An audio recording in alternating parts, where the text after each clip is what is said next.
I never denied you. Yeah, come on. And she goes, she gets in there with bullshit, and she goes, you got a teaspoon? I said, yeah, I got a teaspoon.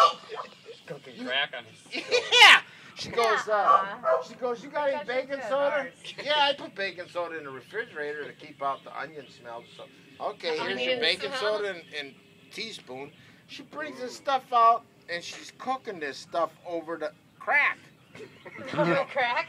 No, it's Coke. But the sad thing is, it's the first time his oven's ever been on. Yeah, I guess when you cook it, it turns into crack. It crystallizes or something. Like you.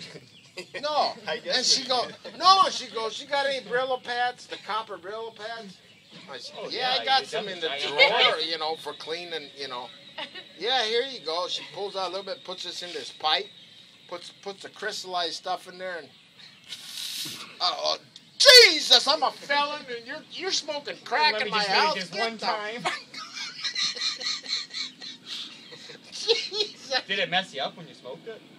I took one puff. I knew he would have been like, just give me one.